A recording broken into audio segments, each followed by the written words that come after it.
Hindi lang. Masala mo naman ito eh. Masala mo naman ito eh.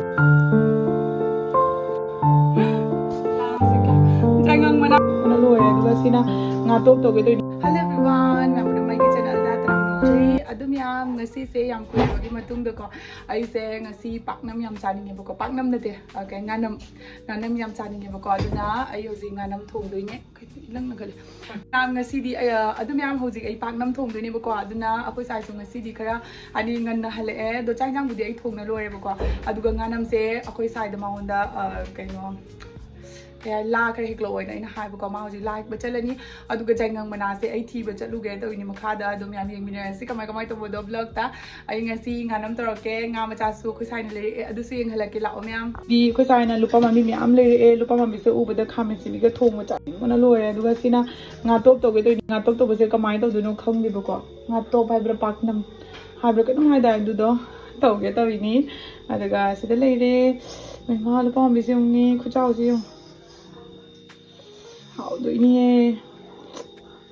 tin cả rồi tài của con mình đâu thì lúc mà nào chụp thì Napi nga tani ni jang hudi ne. không tahu rồi kita kita mau hau deh itu mana mungkai dia lag tu di pak nang gitu hena na tene sobri ayu ne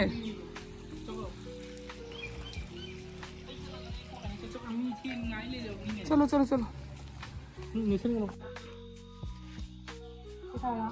cái nó hẹt lẹ la hẹt lẹ đồ ai trang nhang đi thuồng nó lùi vô cỏ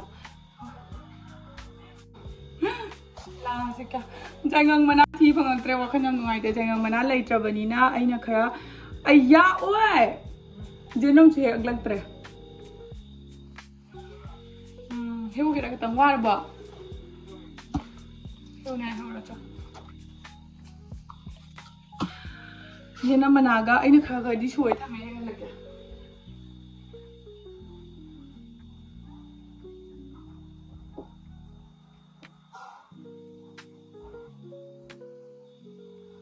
अदुम याम ऐसे तस्वीर में खंग दी बको कई pot हाबना गया ना अदुगा इना कोई चीज़े मुखा कोई कसारी मणिपुर दा था जब चीज़े मुझे ना फोन तरगा हंगे बको अदुगा इमाना तागला दो जाएंगंग मना याव जगह दी कमाई ना नंग पाक नम सेम दो इनो इन है बको दो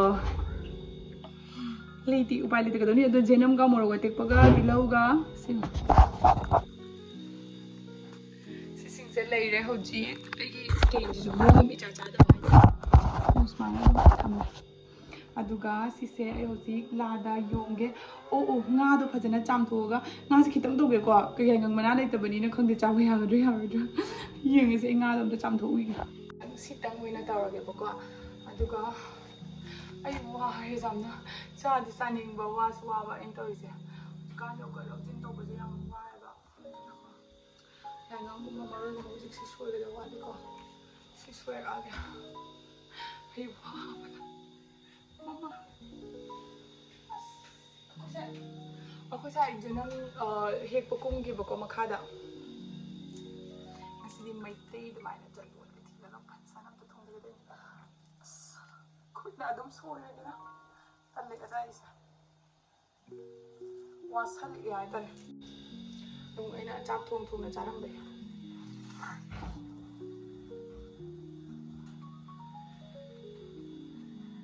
आओ बना चालू है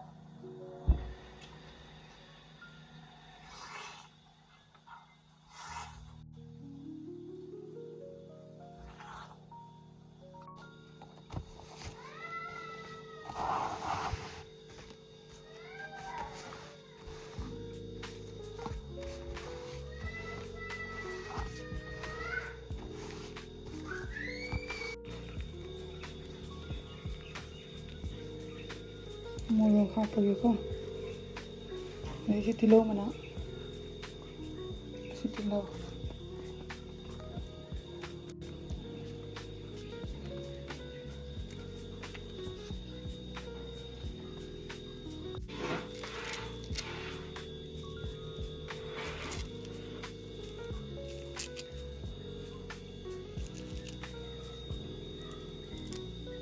ꯑꯗꯨ ꯃꯌꯥꯝ ꯑꯩ ꯑꯒꯥꯔꯣꯁꯤꯒ ꯇꯧꯒꯦ ꯇꯧꯔꯤꯅꯦꯕꯀꯣ ꯁꯤꯒ ꯕꯣꯏꯜ ꯇꯧꯕꯁꯦ ꯌꯥꯝ ꯅꯨꯡꯉꯥꯏꯌꯦ ꯌꯥꯝ ꯖꯥꯡꯅ ꯃꯨꯜꯂꯦꯕꯀꯣ ꯁꯤ ꯁ꯭ꯇ꯭ꯔꯤꯝ ꯇꯧꯕꯁꯦ ꯑꯗꯨꯗꯨꯅ ꯁꯤꯒ ꯑꯣꯏꯅ ꯇꯧꯒꯦ ꯇꯧꯔꯤꯅꯦ ꯏꯁꯤꯡꯗꯣ ꯋꯥꯠꯇꯦꯅꯦ ꯏꯁꯤꯡꯗꯣ ꯈꯔ ꯍꯥꯞꯄꯨ ꯈꯤꯇꯪ ꯋꯥꯠꯁꯤꯅꯦ ꯕꯣꯝꯇ ꯉꯥꯏꯔꯦ ꯍꯥꯞꯀꯗꯕꯁꯦ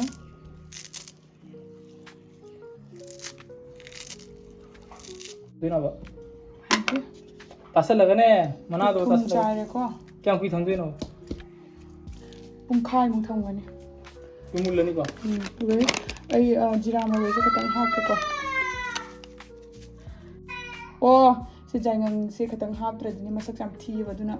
ꯖꯥꯏꯉꯪꯁꯦ ꯈꯤꯇꯪꯈꯛ ꯆꯈꯥꯏꯌꯦ ꯅꯠꯇ꯭ꯔꯗꯤ ꯍꯣꯔꯦꯟ ꯆꯥꯕ ꯉꯝꯃꯣꯏꯕ ꯃꯆꯨꯗꯣ ꯌꯥꯎꯗ꯭ꯔꯗꯤ ꯃꯆꯨ ꯐꯖꯅꯕꯒꯤꯀꯣ ꯃꯁꯥꯂꯥ ꯃꯅꯝ ꯅꯝꯕꯗꯤ ꯇꯧꯋꯦꯅ ꯃꯁꯥꯂꯥ ꯃꯅꯝ ꯅꯝꯕ ꯈꯣꯠꯄ ꯇꯧꯋꯦ ꯃꯁꯥꯂꯥ ꯃꯅꯝ ꯅꯝꯕ ꯇꯧꯔꯣꯏ ꯇꯧꯒꯗ꯭ꯔꯕ ꯀꯩꯝ ꯇꯧꯔꯣꯏꯍꯦ ꯍꯥꯎꯔꯅꯤꯍꯦ ꯀꯩꯅꯣꯍꯦ ꯍꯥꯎꯔꯗ꯭ꯔꯥ ꯁꯤꯁꯦ ꯂꯥꯛꯑꯦ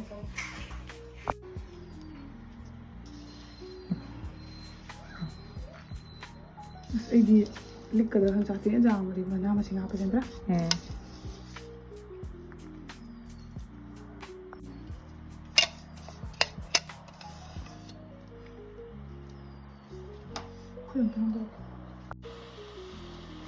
ꯑꯩ ꯖꯥꯏꯉꯪ ꯃꯅꯥ ꯂꯩꯇꯕꯒꯤ ꯌꯥꯝ ꯁꯥꯎꯅꯤꯡꯉꯦ ꯈꯤꯇꯪ ꯁꯟꯗꯣꯛꯀꯦꯀꯣ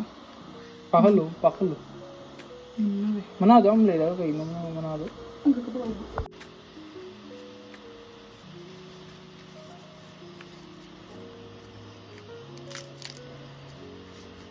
ꯇꯧꯒꯗ꯭ꯔꯣ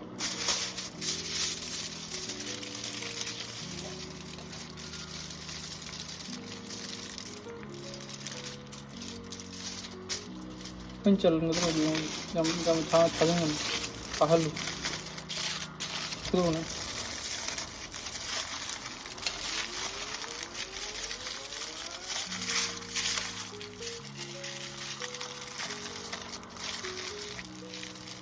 ꯄꯥꯛꯅ ꯊꯝꯃꯨ ꯁꯤ ꯍꯥꯞꯄꯒ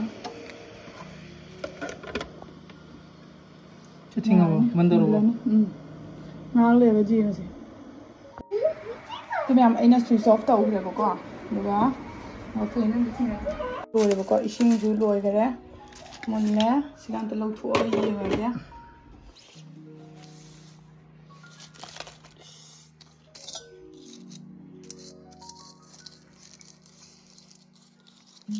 ꯆꯤꯡꯁꯤꯜꯂꯧꯕ ꯅꯠꯇꯦ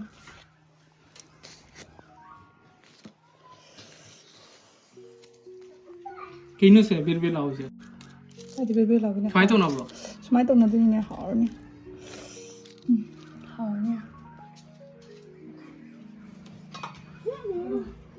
ꯉꯁꯥꯏꯒꯤ ꯆꯥꯛꯁꯦ ꯁꯤꯒ ꯂꯨꯄꯥꯝꯕꯤ ꯊꯣꯡꯕ ꯑꯃ ꯂꯨꯄꯥꯝꯕꯤ ꯕꯖꯥ ꯑꯃ ꯑꯗꯨꯒ ꯄꯥꯛꯅꯝ ꯑꯃꯒ ꯆꯥꯔꯣ ꯆꯥꯔꯣ ꯁꯤꯗ ꯂꯩꯔꯦꯀꯣ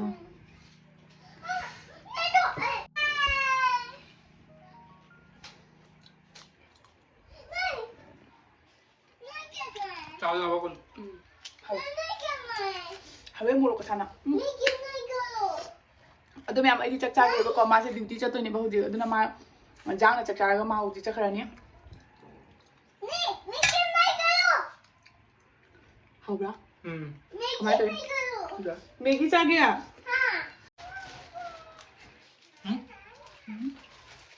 ꯃꯨꯟꯗ꯭ꯔꯤ ꯍꯥꯏꯔꯣ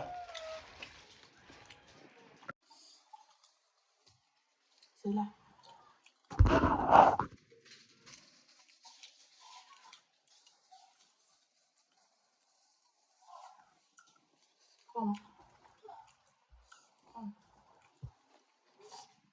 ꯇꯋꯥꯗ ꯑꯝꯇꯪꯒꯅꯦ ꯐ꯭ꯔꯥꯏ ꯇꯧꯊꯣꯛꯑꯒꯗꯤ ꯑꯗꯩꯁꯨ ꯍꯥꯎꯗꯧ ꯃꯥꯜꯂꯦ ꯂꯨꯕ ꯍꯥꯎꯋꯦ ꯀꯣꯝꯃꯦ